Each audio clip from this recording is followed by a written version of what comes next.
These are the names of the sons of Israel who came into Egypt. Every man in his household came with Jacob: Reuben, Simeon, Levi, and Judah; Issachar, Zebulun, and Benjamin; Dan and Naphtali; Gad and Asher. All the souls who came out of Jacob's body were 70 souls, and Joseph was in Egypt already. Joseph died, as did all his brothers and all that generation.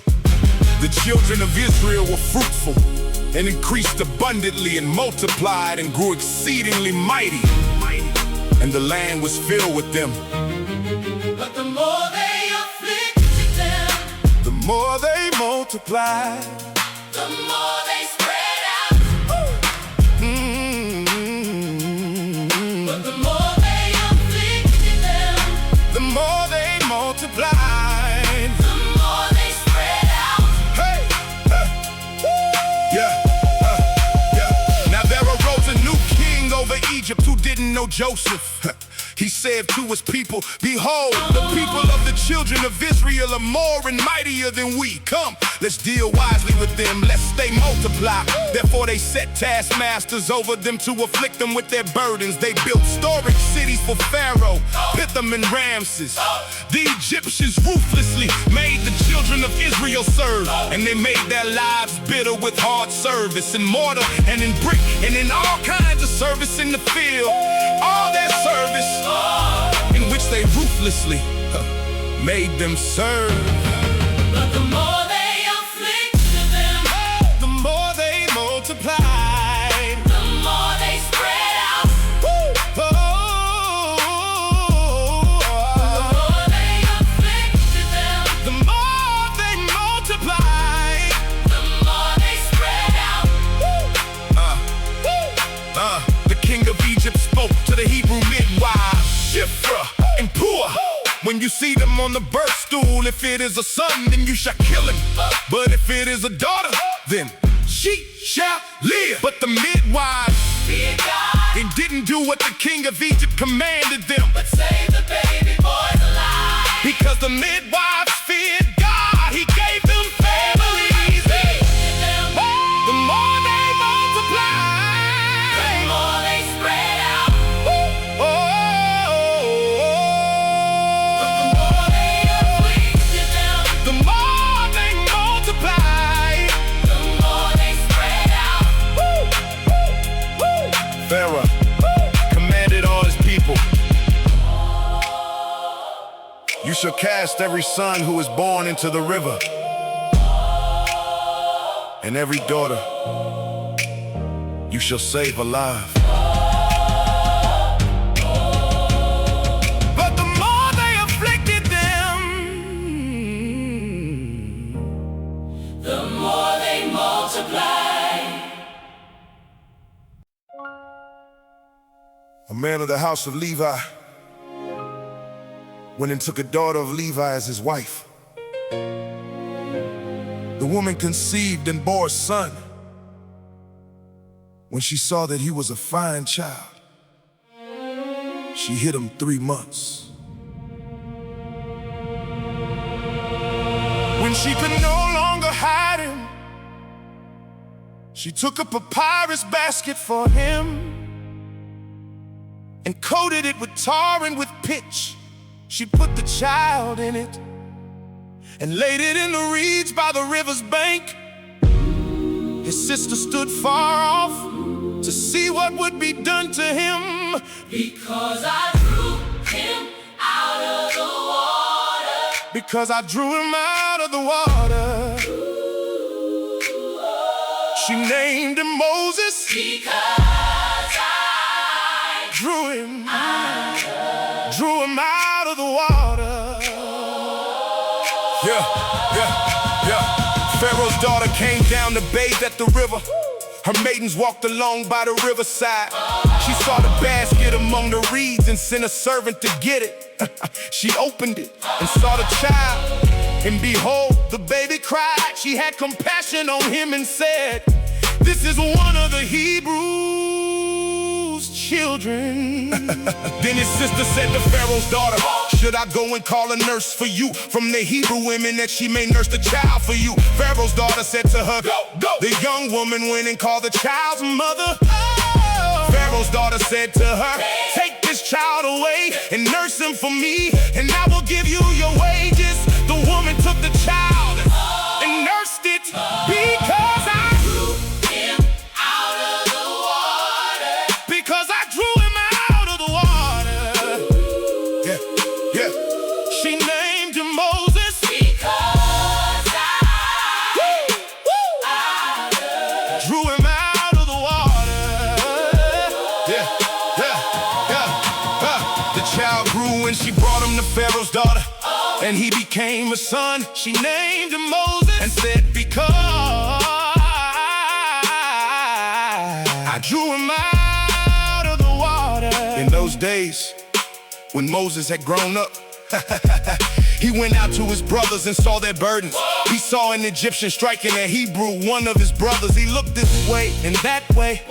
And when he saw that there was no one, he killed the Egyptian and hid him in the sand.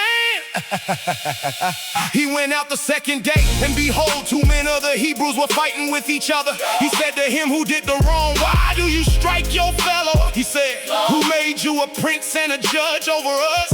Do you plan to kill me as you killed the Egyptian? Moses was afraid and said, surely this thing is no. Now when Pharaoh heard this thing, he sought to kill Moses. But Moses fled from the face of Pharaoh and lived in the land of Midian. And he sat down by a well. Now the priest of Midian had 7 daughters. They came and drew water and filled the troughs to water their father's flock. The shepherds came and drove them away. But Moses stood up and helped them and watered their flock. When they came to rewail their father, he said, how is it that you have returned so early today? They said, an Egyptian delivered us out of the hand of the shepherds, and moreover he drew water for us and watered the flock. He said to his daughters, where is he? Why is it that you have left the man? Call him, that he may eat bread. Moses was content to dwell with the man. He gave Moses Zipporah, his daughter. She bore a son, and he named him Gershom, for he said, I have lived as a foreigner in a foreign land. Drew him out of the water. Because I drew him out of the water. Hey. She named him Moses because I drew him out of the water. In the course of those many days, the king of Egypt died, and the children of Israel sighed because of the bondage. And they cried, and their cry came up to God because of the bondage. God heard their groaning, and God remembered his covenant with Abraham, with Isaac, and with Jacob. God saw the children of Israel, and God understood.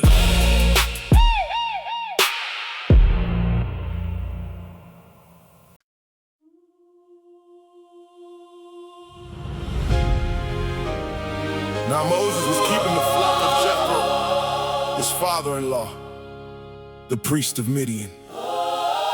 And he led the flock to the back of the wilderness and came to God's mountain, to Horeb.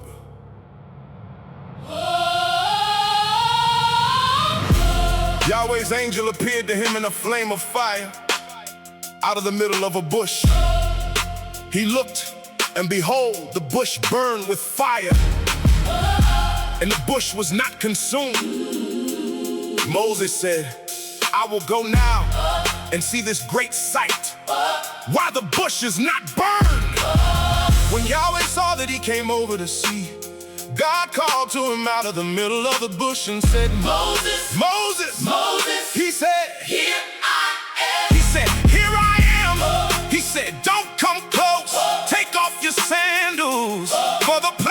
was standing on this holy ground. Moreover, he said, I am the God of your father, the God of Abraham, the God of Isaac, and the God of Jacob.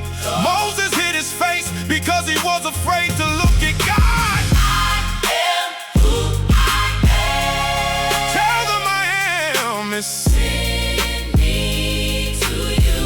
oh, oh, oh. I am who I am. This is my name forever This is my memorial. to all generations.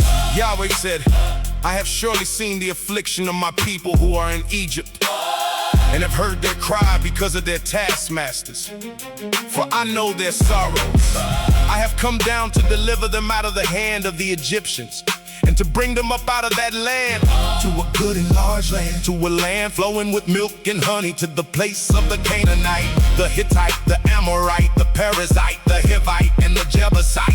Now, behold, the cry of the children of Israel has come to me. Moreover, I have seen the oppression with which the Egyptians oppress them. Come now, therefore, and I will send you to Pharaoh, that you may bring my people, the children of Israel, Out of Egypt. Moses said to God, who am I that I should go to Pharaoh, and that I should bring the children of Israel Out of Egypt. He said, certainly I will be with you. This will be the token to you that I have sent you when you have brought the people out of Egypt. You shall serve God on this mountain.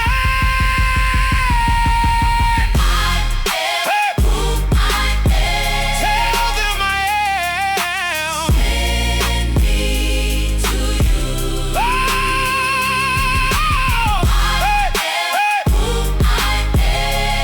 This is my name forever to all generations.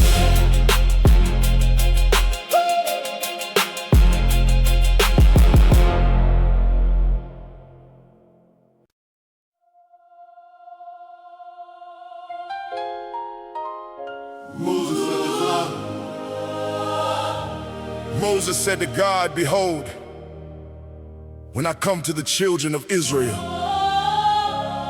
and tell them, the God of your fathers has sent me to you,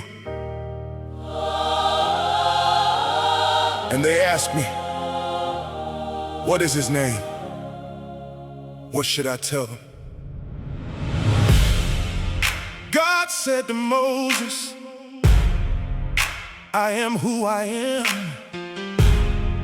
And he said, You shall tell the children of Israel this, I am has sent me to you. God said, moreover to Moses, you shall tell the children of Israel this, Yahweh, the God of your fathers, the God of Abraham, the God of Isaac, and the God of Jacob, has sent me to you. This is my name forever. and this is my memorial to all generations. I am who I am. tell them I am has sent me to you. I am who I am. This is my name forever. This is my name forever. This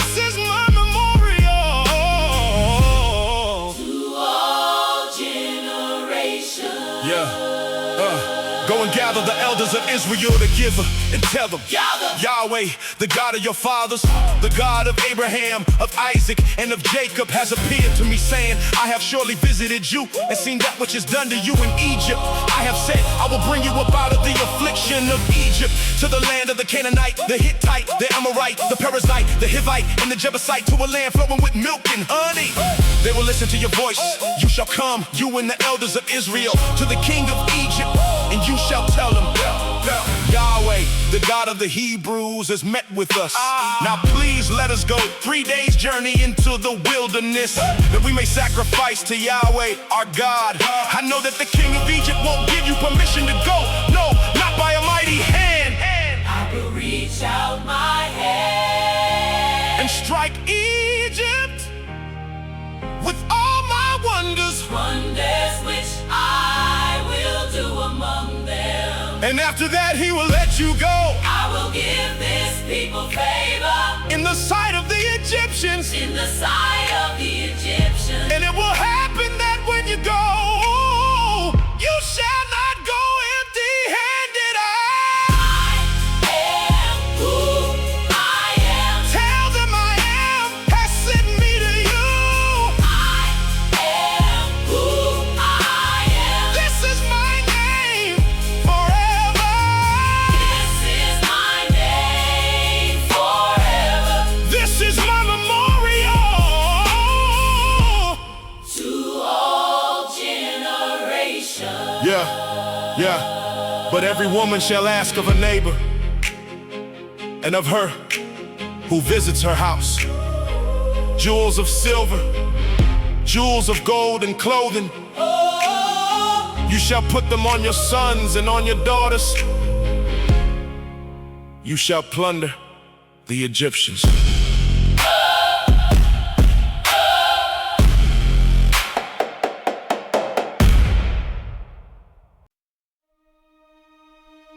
Moses answered,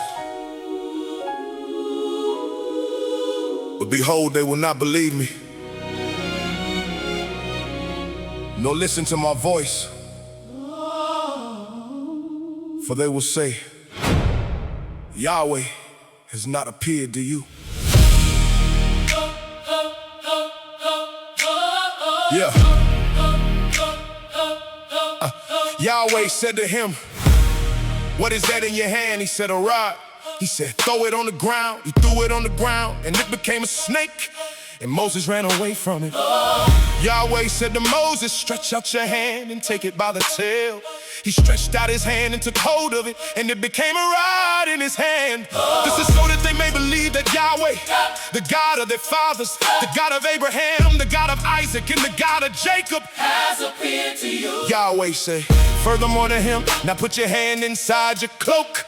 He put his hand inside his cloak, and when he took it out, behold, his hand was leprous, as white as snow. He said, put your hand inside your cloak again. He put his hand inside his cloak again, and when he took it out of his cloak, behold, it had turned again as his other flesh. Signs in your head. Signs In your head. I will be with your mouth and teach you what you shall speak. Signs in your head. Signs Signs in your head. you shall. To the sign. It will happen if they will not believe you or listen to the voice of the first sign, but they will believe the voice of the latter sign. Will happen. If they will not believe even these two signs, or listen to your voice, that you shall take of the water of the river and pour it on the dry land. The water which you take out of the river will become blood on the dry land. Moses said to Yahweh, O Lord, I am not eloquent, neither before now, nor since you have spoken to your servant. For I am slow of speech and of a slow tongue. Yahweh said to him, who made man's mouth, or who makes one mute or deaf or seeing or blind? Isn't it I, Yahweh? Now therefore go, and I will be with your mouth, and teach you what you shall speak. Moses said, oh Lord, please send someone else. Yahweh's anger burned against Moses, and he said, What about Aaron, your brother, the Levite? I know that he can speak well. Also, behold, he is coming out to meet you. When he sees you, he will be glad in his heart. You shall speak to him and put the words in his mouth. I will be with your mouth, and with his mouth it will teach you what you shall do. He will be your spokesman to the people. It will happen that he will be to you a mouth, and you will be to him as God. You shall take this rod in your hand, with which you shall do the signs. Signs in your head. Signs in your head. I will be with your mouth and teach you what you shall speak. Signs in your head. Signs in your head. You shall Do the signs. Moses went and returned to Jethro, his father-in-law, and said to him, please let me go and return to my brothers who are in Egypt, and see whether they are still alive. Jethro said to Moses, go in peace. Yahweh said to Moses in Midian, go, return into Egypt, for all the men who sought your life are dead. Moses took his wife and his sons and set them on a donkey, and he returned to the land of Egypt. Moses took God's rod in his hand. Yahweh said to Moses, when you go back into Egypt, see that you do before Pharaoh all the wonders which I have put in your hand. But I will harden his heart, and he will not let the people go. You shall tell Pharaoh, Yahweh says, Israel is my son, my firstborn, and I have said to you, let my son go, that he may serve me. And you have refused to let him go. Behold, I will kill your firstborn son. On the way at a lodging place, Yahweh met Moses and wanted to kill him. Then Zipporah took a flint and cut off the foreskin of her son and cast it at his feet. And she said, Surely you were a bridegroom of blood to me. So we let him alone. Then she said, You are a bridegroom of blood. because of the circumcision. Yahweh said to Aaron, go into the wilderness to meet Moses. He went and met him on God's mountain and kissed him.